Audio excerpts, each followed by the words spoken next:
जयतु संस्कृतम। स्वागत है आपका अपने YouTube चैनल श्रेयांश संस्कृत पर।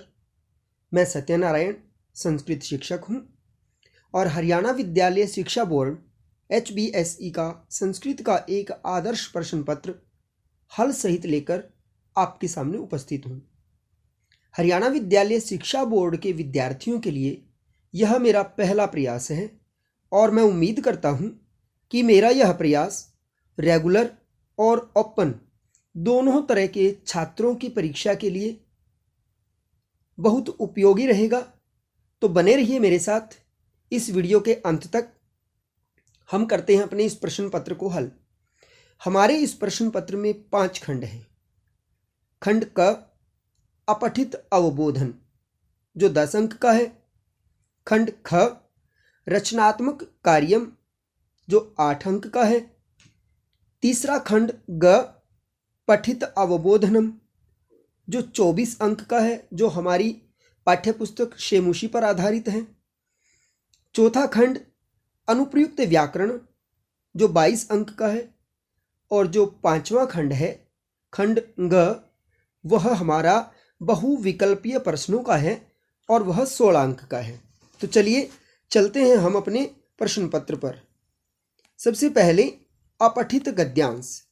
और अपठित गद्यांश को करने के लिए सबसे पहले गद्यांश को अच्छे से पढ़ना होता है। देखिए, एकस्मिन् वने एक विशाल वटवृक्षः तिष्ठति स्म।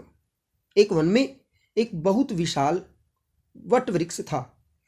तस्मिन् अनेके खगाः न्यवसन्। उस पर अनेक पक्षी रहते थे। ते भोजनार्थं प्रतिदिनम् इतस्ततः गच्छन्ति स्म।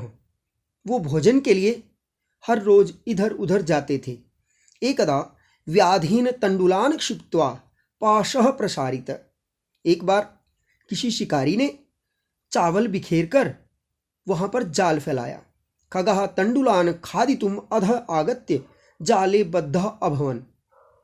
पक्षी चावलों को खाने के लिए नीचे आए और जाल में बंध गए।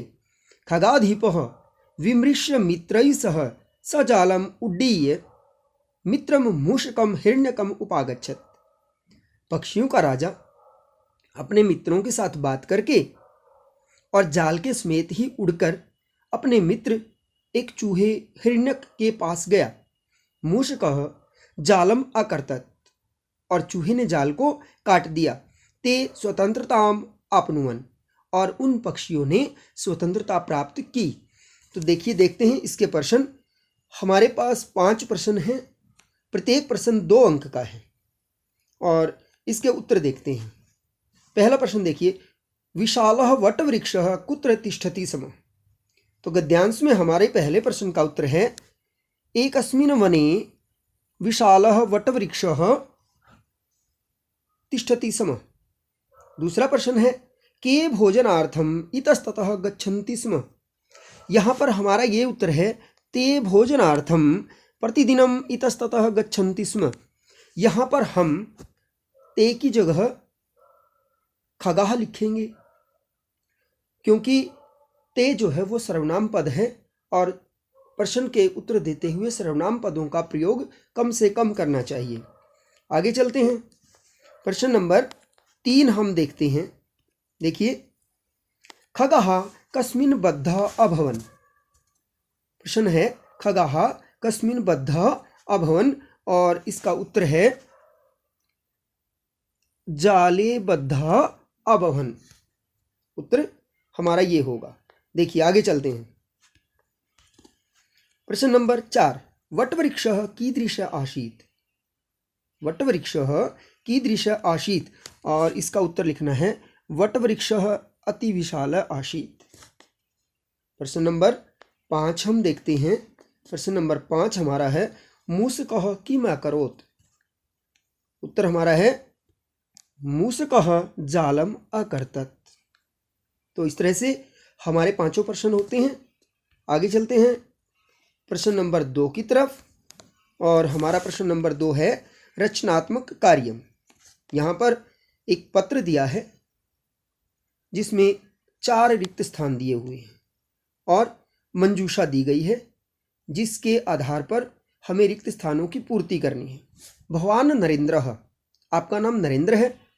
स्वाध्ययन विषये पितरं प्रति लिखिते पत्रे रिक्तस्थानानि उचित मंजूषा पदई पूर्यत, अपने अध्ययन के बारे में बताते हुए अपने पिता को लिखे हुए पत्र में मंजूषा से दिए हुए पदों से रिक्त स्थान भरिए।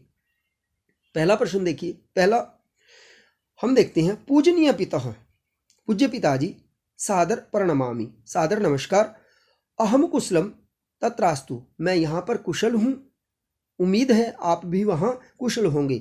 अहम छात्रावासे, मैं छात्रावास में, सुखेन, सबसे पहला पद हमारा है, पहले पे हम करेंगे सुखेन, एक आ जाएगा भाई। निवसामि, सुखपूर्वक रह रहा हूँ। अत्र अहम प्राय 5 वादने उत्थाय, यहाँ पर मैं प्राय 5 बजे उठकर खालिस्थान पाठानाम आवृत्तिम प्रतिदिनम करोमि, आवृत्ति उसी चीज़ की जाती है जो पहले से पढ़ी हुई हो, यानी कि पठिता नाम पे 2 आ जाएगा। मम, मेरे, खालिस्थान भवान चिंता माँ करोतु, विषय में यानी कि विषये, मम विषये भवान चिंता माँ करोतु, मातृचरण कमलयो, और जो लास्ट में बचा है मम 4 इस पे आएगा। मम प्रणामः भ्रात्रे शुभाशीषः भवतां प्रियसुतः नरेन्द्रः। तो इस प्रकार से हम अपने पत्र को कर सकते हैं। प्रश्न नंबर 3 में एक चित्र दिया हुआ है जिसमें 4 वाक्य हैं और उनके लिए भी एक मंजूषा दी हुई है, उसमें से लिखना है। चित्र में क्या है, वर्षा हो रही है, कुछ बच्चे हैं, 2 लड़कियां हैं जो छाता लिए हुए हैं और बच्चे नाव चला रहे हैं। देखिए, अस्मिन् चित्रे वृष्टि भवति, पहले पे है भवति। दूसरा देखिए, बालकौ नदी जले करगद नौकई, करगद नौके, करगद कागज की नौके, नौका स्त्रीलिंग शब्द है तो द्विवचन है, यानी कि 2 नाव। फिर चालयत, एका बालका एका बालिका च खालिस्थान धृत्वा गच्छत, यहाँ पर छत्रम, और जो हमारा 4 बच गया है संति, उस पर आ जाएगा 4। आगे चलते हैं प्रश्न नंबर 4 पर, और प्रश्न नंबर 4 जो है वो हमारे पठित अवबोधन से है। इसमें हमें सप्रसंग हिंदी सरलार्थ लिखना है जो 4 अंक का है, और 4 अंक लेने के लिए हमें इसको अच्छे से लिखना पड़ेगा। तो सबसे पहले हम लिखेंगे संकेत। सबसे पहला जो पॉइंट होगा हमारा वो होगा संकेत, और संकेत में हमें क्या लिखना होता है, पहला पद, फिर डैश डैश डैश लगाएंगे और अंतिम पद, यानी कि पहला पद गच्छ और अंतिम पद तदग्रतः। फिर इसके बाद दूसरा जो पॉइंट होता है वो होता है प्रसंग प्रकरण। दूसरा पॉइंट हम लिखेंगे प्रसंग प्रकरण, प्रसंग प्रकरण। और प्रसंग प्रकरण में हम लिखेंगे कि जो यह प्रस्तुत गद्यांश है, प्रस्तुत पंक्तियां लिखें या प्रस्तुत गद्यांश लिखें, तो हम लिखेंगे प्रस्तुत गद्यांश हमारी संस्कृत की पाठ्य पुस्तक शेमुषी भाग 2 के बुद्धिर बलवती सदा नामक पाठ से लिया गया है। यह हमारा हो गया प्रसंग। और प्रकरण क्या है कि जब बाघ बुद्धिमती से डरकर भाग रहा होता है तब एक गिद्धड़ उसे रोकता है, और उसके पश्चात हम लिखेंगे व्याख्या। व्याघ्र, बाघ कहता है गच्छ गच्छ जम्बूक, भागो भागो, जम्बूक होता है सियार या गिद्धड़। तुमपि किंचित गूढ़ प्रदेशम, तुम भी गहरे वन में घुस जाओ। यतो, क्योंकि व्याघ्रमारी इति या शास्त्रे श्रूयते, जो व्याघ्रमारी बाघ को मारने वाली हमने शास्त्रों में सुनी थी, अपने से बड़े बूढ़ों की कहानियों में सुनी थी। तया अहम, उसको मैं, या उसके द्वारा मैं, हंतुम आरब्ध, मारा जाने वाला ही था, परंतु गृहीत कर जीवितो, जान हथेली पर लेकर नष्ट शीघ्रम तदग्रत, उसके सामने से भाग कर आया हूं। फिर चौथा पॉइंट हमने बनाना है शब्दार्थ, जिसमें 2 या 3 शब्दों के अर्थ हम लिखेंगे। जैसे गूढ़ प्रदेशम, इसका अर्थ लिखेंगे गहरा वन या गहरी जगह। तया, उसके द्वारा। व्याघ्र मारी, बाघ को मारने वाली। आरब्ध, शुरू किया। शीघ्रम, जल्द ही। इस तरह से 3 या 4 शब्दों के अर्थ हम लोग लिखेंगे और 4 पॉइंट हमारे हो गए हैं। और यह प्रश्न हमारा कितने अंक का है? 4 अंक का है। तो इस तरह से हमें 4 अंक पूरे मिलेंगे। प्रश्न नंबर 5 हम देखते हैं। प्रश्न नंबर 5 में क्या है? एक श्लोक है जो शेमुषी से ही है और देखिए क्या है। आलस्यम ही मनुष्याणाम श्रीरस्थो महान रिपु, नास्ति उद्यम समो बंधु कृत्वा यम ना अवशीदति। हम इस श्लोक की व्याख्या करने के लिए वही पॉइंट्स बनाएंगे। संकेत आलस्यम लेंगे पहले, आलस्यम और लास्ट में नावसीदति, बीच में डैश डैश डैश। प्रसंग प्रकरण। प्रस्तुत श्लोक हमारी संस्कृत की पाठ्यपुस्तक शेमुषी भाग 2 के सूक्तः नामक पाठ से लिया गया है और इस श्लोक में मनुष्य के आलस्य के बारे में बताया गया है कि आलस्य मनुष्य का शत्रु होता है। और फिर हम लिखेंगे सरलार्थ या व्याख्या। सरलार्थ या व्याख्या में लिखेंगे कि मनुष्यों के शरीरस्थ, शरीर में रहने वाला आलस्य ही महान रिपु, आलस्य सबसे बड़ा शत्रु होता है। नास्ति उद्यम शमो बंधु, और परिश्रम के तरह कोई मित्र, बंधु या सगा नहीं होता। यम कृत्वा, जिसको करके ना अवशीदति, हमें कभी कोई पश्चाताप नहीं होता। अर्थात आलस्य मनुष्य का शत्रु है और परिश्रम मनुष्य का बंधु है। दूसरा श्लोक है ये, अथवा में दिया है। ये अन्योक्तया नामक पाठ से लिया गया है और इसमें क्या है, यह एक ऐसा श्लोक है जो हमें बताता है कि हमें सबके आगे अपने दुख नहीं गाने चाहिए।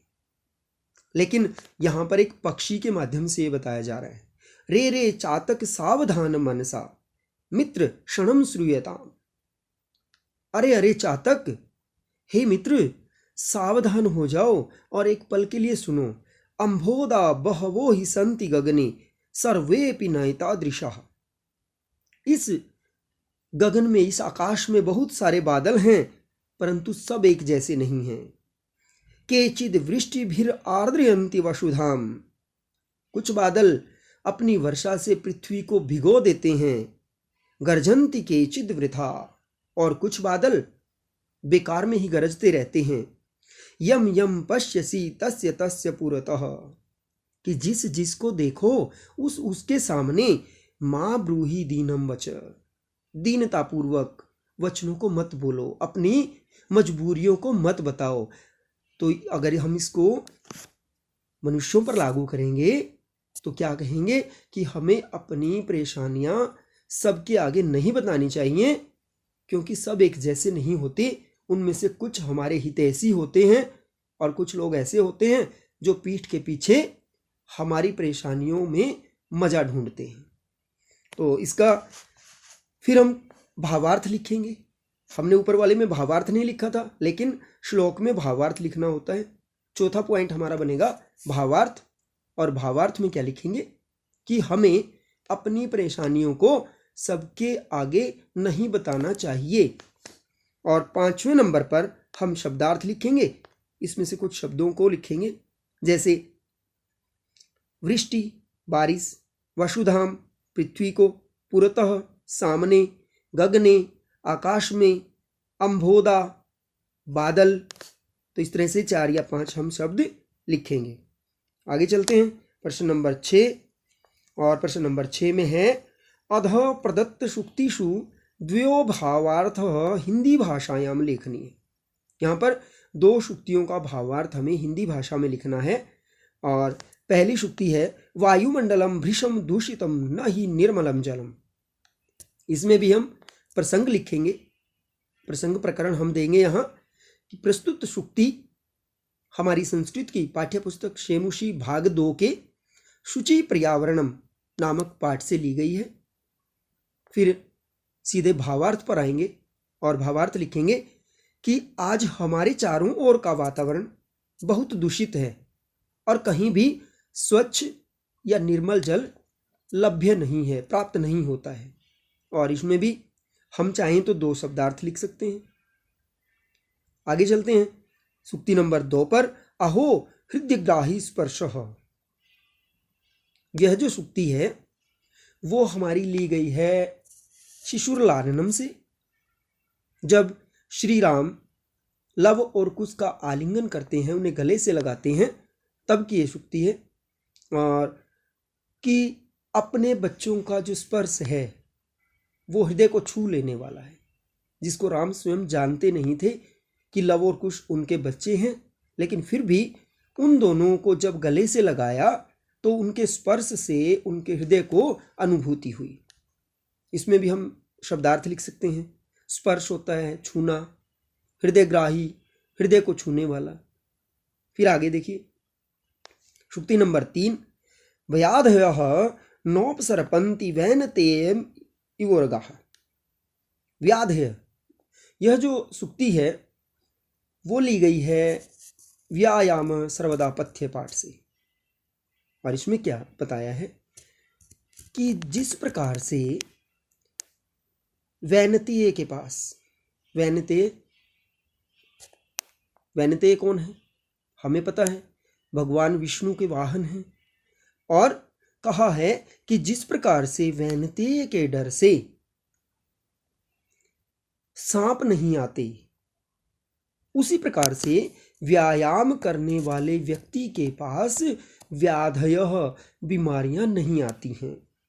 इसमें भी भाव हमारा होगा कि व्यायाम हमेशा लाभकारी होता है और व्यायाम करने वाले व्यक्ति से बीमारियां उसी तरह से डरती हैं जैसे कि वैनतेय से सांप डरते हैं। चौथी सूक्ति हमारी है विचित्रे खलु संसारे नास्ति किंचित निरर्थकम। इस विचित्र संसार में कोई भी चीज निरर्थक नहीं है।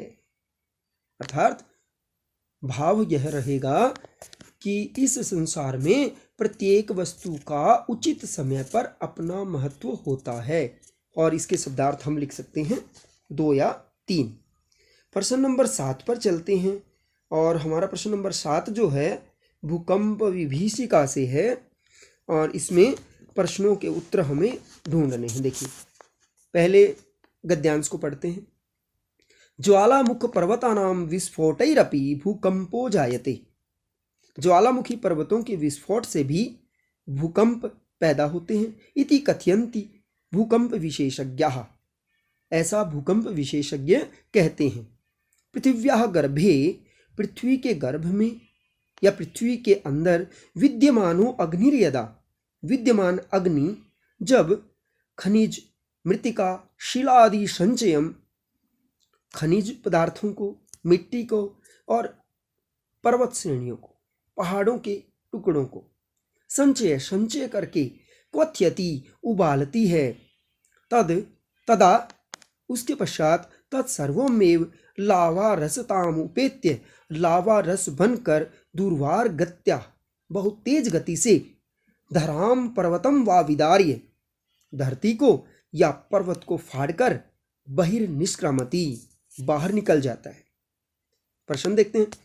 केसाम विस्फोटई भूकंपो जायते। यहाँ पर है पहले प्रश्न का उत्तर हमने लिखना है, हम इतना लिख सकते हैं पूरा, ज्वालामुख पर्वतानां विस्फोटई भूकंपो जायते। यहाँ पर जायता लिखा है लेकिन जायते। अग्नि शिलादि संचय किम करोति। यहाँ से हमने लेना है अग्नि शिला खनिज मृतिका शिलादि संचय कवथयति। यहाँ तक का उत्तर हमें लिखना है। इसके पश्चात देखिए तीसरा प्रश्न, भूकंप विशेषज्ञाः किम कथयन्ति। यहाँ पूरी की पूरी लाइन हम ये वाली लिख देंगे, ये वाली जो पूरी है लाइन, इसका पूरे का उत्तर बन जाएगा, ज्वालामुख पर्वतानां विस्फोटैरपि भूकंपो जायते इति कथयन्ति भूकंप विशेषज्ञाः। क्लियर?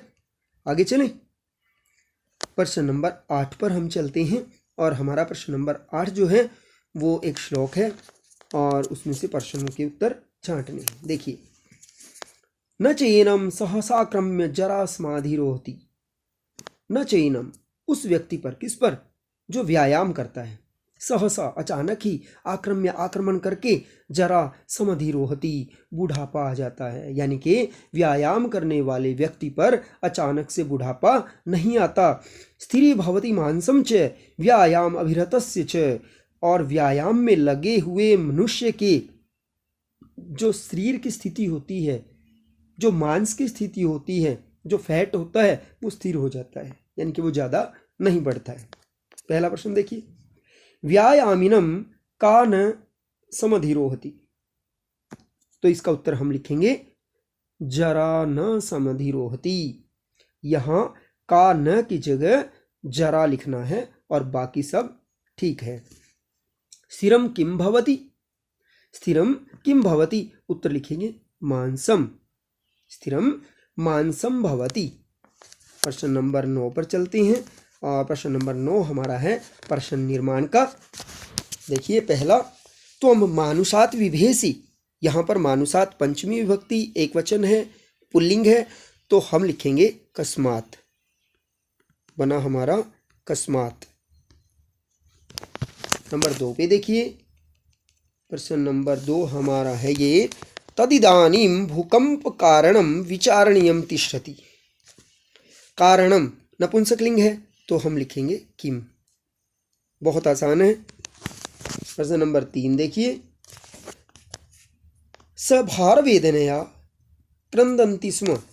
भार वेदना, वेदना शब्द जो है वो स्त्रीलिंग है, आकारांत है, तो इसलिए किम शब्द स्त्रीलिंग का तृतीय विभक्ति एक वचन लिखेंगे, कया। उत्तर बनेगा कया। तो तीनों प्रश्न हमारे हो गए हैं। अब आगे चलते हैं, एक श्लोक लिखना है। प्रश्न पत्रे लिखितान श्लोकान विहाय शेमुषी भाग 2 पुस्तकात एकम श्लोकम संस्कृत भाषया लिखत। शेमुषी भाग 2 से कोई एक श्लोक लिखना है जो कि संस्कृत में हमारा है, और इसके लिए हम कोई भी आसान सा श्लोक लिख सकते हैं, जैसे काकः कृष्ण पिकः कृष्ण का भेदः पिक काकयो वसंत समय प्राप्ते काक काकः पिक पिकः। ठीक है। दूसरा श्लोक अगर हम लिखना चाहें तो और श्लोक हम लिख सकते हैं। सुक्तय पाठ में हमारे पास कई सारे श्लोक आए हुए हैं, उनमें से कोई भी एक श्लोक लिखेंगे, जैसे हंसः श्वेतः बकः श्वेतः का भेदः बक हंसयो। तो इस तरह ये वाला जो श्लोक है हम ये भी लिख सकते हैं आराम से, तो इसमें कोई समस्या हमें नहीं आएगी। देखिए श्लोक है हमारा, हंसः श्वेतः बकः श्वेतः का भेदः बक हंसयो नीर अक्षीर विवेके तु हंस हंसः बको बकः। तो दोनों में से कोई भी एक श्लोक हम उठाकर लिख सकते हैं। प्रश्न नंबर 11 पर चलते हैं, जो हमारे चौथे खंड का है, अनुप्रयुक्त व्याकरण का, और इसमें 2-2 अंक के 3 प्रश्न होते हैं। पहला प्रश्न है, क भाग जो है वो है कर्म कारक या फिर अपादान कारक की परिभाषा लिखनी है हिंदी भाषा में। कर्म कारक कर्ता के व्यापार का, यानी कि कर्ता के काम का प्रभाव जिस चीज पर पड़ता है, क्या है हमारा, कर्ता का व्यापार। कर्ता का व्यापार, व्यापार मतलब काम। कर्ता का जो भी काम है उसका प्रभाव जिस पर पड़ेगा उसे कर्म कारक कहते हैं। जैसे बालकः पुस्तकम पठति, यहाँ बालकः कर्ता है, पठति क्रिया है, और बालक के पढ़ने का जो प्रभाव है वो किस पर पड़ रहा है? पुस्तक पर। तो यहाँ पर पुस्तकम जो है वो कर्म है। जैसे माता भोजनम पचती, यहाँ पर माता कर्ता है, पचती क्रिया है, और माँ के पकाने की जो क्रिया चल रही है उसका प्रभाव किस पर पड़ रहा है? भोजन पर। तो यहाँ भोजनम जो पद है वो कर्म कारक है। अपादान कारक, अपादान कारक वो होता है जिसमें कोई वस्तु किसी से अलग हो। ध्रुवम अपाए अपादानम, यानी कि जब कोई वस्तु किसी वस्तु से अलग हो रही हो तो जिससे अलग हो रही है ना वो अपादान कारक होता है। जैसे वृक्षात पत्राणि पतंती, वृक्ष से पत्ते गिरते हैं। अब पत्ते किससे अलग हो रहे हैं? वृक्ष से। तो वृक्षात जो है वो अपादान कारक है। जैसे प्रियंकात बालकः पतति, पलंग से बच्चा गिरता है। अब बच्चा किससे अलग हो रहा है? पलंग से। तो यहाँ पर प्रियंकात जो शब्द है वो हमारा अपादान कारक है। विसर्ग संधे अथवा स्वर संधे परिभाषाम सोदाहरणम हिंदी भाषायाम लिखते। विसर्ग संधि या फिर स्वर संधि की परिभाषा लिखनी है और एक एक उदाहरण देना है। विसर्ग संधि की परिभाषा देखिए, जब विसर्गों के आगे कोई स्वर या व्यंजन आ जाए तो उन दोनों के मेल से जो परिवर्तन होगा उसे कहेंगे विसर्ग संधि। जैसे रामः, रामः जमा चलति, तो यहां विसर्गों के आगे हमारे पास व्यंजन है तो बना रामस चलति। तो इस तरह से हमारा विसर्ग संधि, यानी कि विसर्गों के आगे जब भी कोई स्वर या व्यंजन आएगा तो उन दोनों के मेल से जो परिवर्तन होगा उसको हम विसर्ग संधि कहेंगे। स्वर संधि, जब स्वर प्लस स्वर तो स्वर संधि, स्वर संधि। ठीक है, और उदाहरण इसका हम देखते हैं। जब स्वर के आगे कोई स्वर आ जाए तो दोनों के मेल से जो परिवर्तन होगा उसको हम स्वर संधि कहेंगे। जैसे विद्या जमा आलय, हमने कर दिया भाई आ और आ को मिलाकर करा आ, बना विद्यालय, बना विद्यालय। तो इस तरह से हमारा स्वर संधि होता है। आगे चलते हैं। तत्पुरुष समासस्य अथवा अव्ययी भाव समासस्य परिभाषा सोदाहरणम हिंदी भाषायाम लिखते। तत्पुरुष समास की या फिर अव्ययी भाव समास की परिभाषा बतानी है और एक उदाहरण देना है। तत्पुरुष समास क्या होता है? वह समास जिसमें उत्तर पद प्रधान हो, यानी कि उत्तर पद प्रधान कौन होगा? तत्पुरुष, तत्पुरुष होगा। और इसका उदाहरण हम देखते हैं। किसी भी विभक्ति का तत्समास होता है जो, जैसे शरणागत है, शरणागत, शरणम आगत, शरणम आगत। यहाँ जो है ये शरणम आगत जो पद है हमारा वो तत्पुरुष समास का उदाहरण है। जैसे पाकशाला, हमारा उदाहरण है पाकशाला, बना हमारा पाकशाला। पाकाय शाला, यानी कि रसोई घर। ठीक है, और अव्ययी भाव समास, जिस समास का पहला पद अव्यय या उपसर्ग हो। क्या होगा? पहला जो पद है या तो वो मिलेगा अव्यय या फिर मिलेगा उपसर्ग, तो बनेगा हमारा अव्ययी भाव समास। उदाहरण, एक उदाहरण देना है। एक उदाहरण के लिए आप लिखेंगे निर्मक्षिकम, निर्जमा मक्षिका बना निर्मक्षिकम, निर्मक्षिकम, इसका उदाहरण बनेगा। चलते हैं आगे, इतना क्लियर। इसके बाद हम देखते हैं प्रश्न नंबर 12 को। राम शब्द षष्ठी विभक्ति बहुवचन, तो बनेगा हमारा रामाणाम, रामाणाम।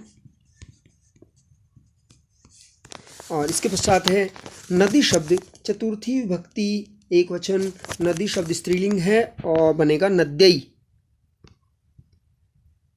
नद्यई। हरि शब्द सप्तमी विभक्ति द्विवचन, हरि शब्द का सप्तमी विभक्ति द्विवचन में बनेगा हर्यो, हर्यो। ठीक है, और आगे चलते हैं। भगवान शब्द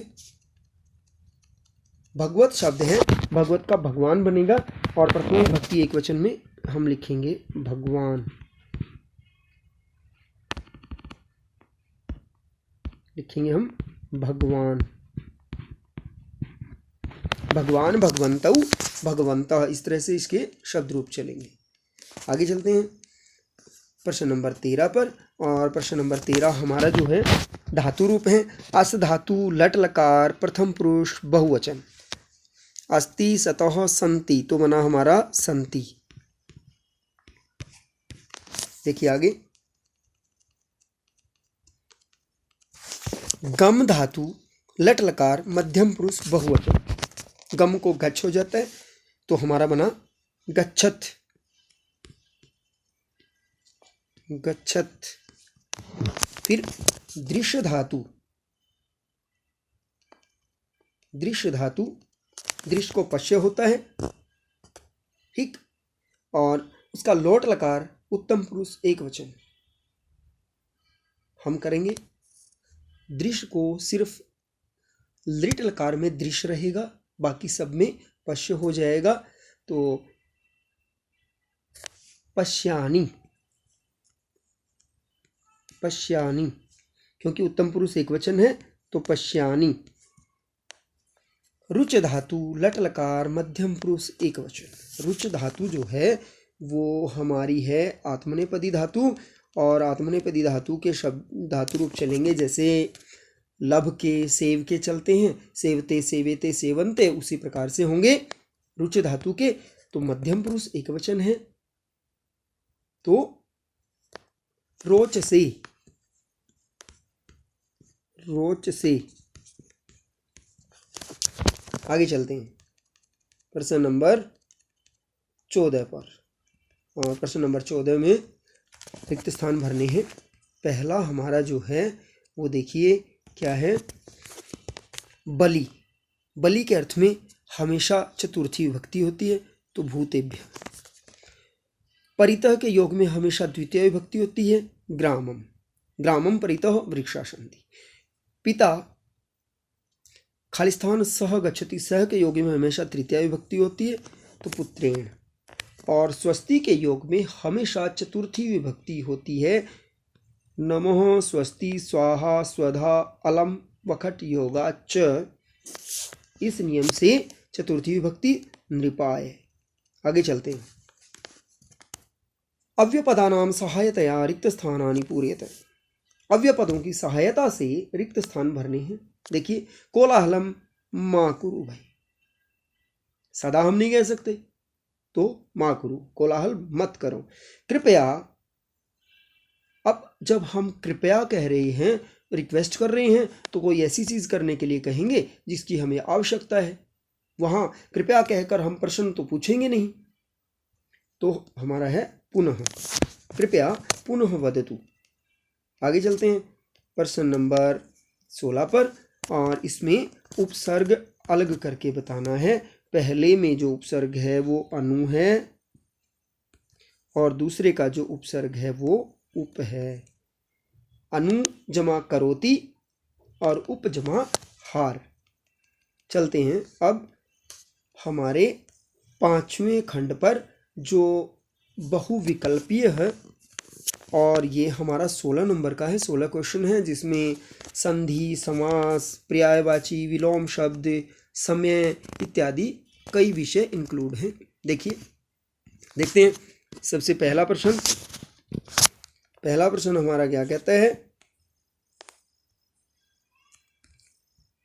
हमारा जो पहला प्रश्न है, गावः जमा च, यहाँ पर विसर्ग संधि होनी है, गावश्च।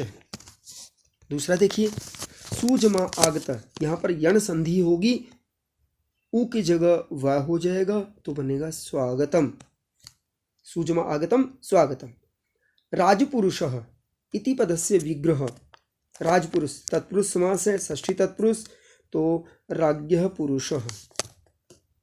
उपनदी, उपनदी में अव्ययी भाव समास है, क्योंकि यहाँ पर पहला पद जो है वो उपसर्ग है, और अव्यय या उपसर्ग जिसका पहला पद होता है वहाँ पर अव्ययी भाव समास होता है। आगे चलते हैं। देखिए प्रश्न नंबर 5 पे, और प्रश्न नंबर 5 हमारा क्या कह रहा है?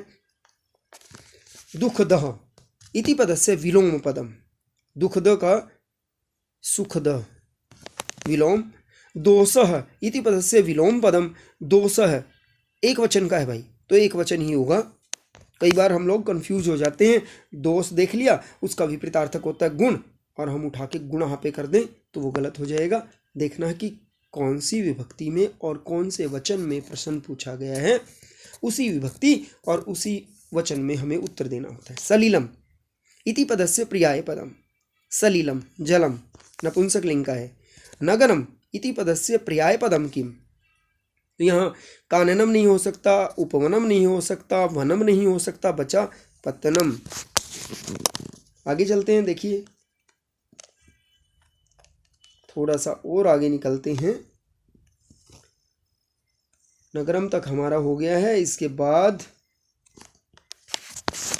समाज शब्द में ठक प्रत्यय है जो तद्धित का है, और ठक का इक जुड़ता है, और पहला जो पद है उसमें स्वर वृद्धि हो जाती है, तो सामाजिक। स्थातव्यम, स्था धातु, तव्यत प्रत्यय, सीधा सीधा दिखाई दे रहा है, इसमें कुछ ज़्यादा सोचने समझने की आवश्यकता नहीं है, एकदम से बिल्कुल सीधा उत्तर है इसका। आगे चलिए, हमारे पास कुछ प्रश्न और बचे हैं।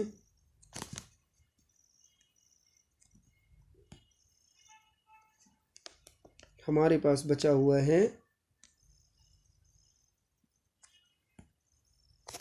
प्रश्न नंबर 11, जिसमें नवत्रिंशत् इति पदे का संख्या, नवत्रिंशत्, 30 और नव 9, यानी कि 9 और 30 39।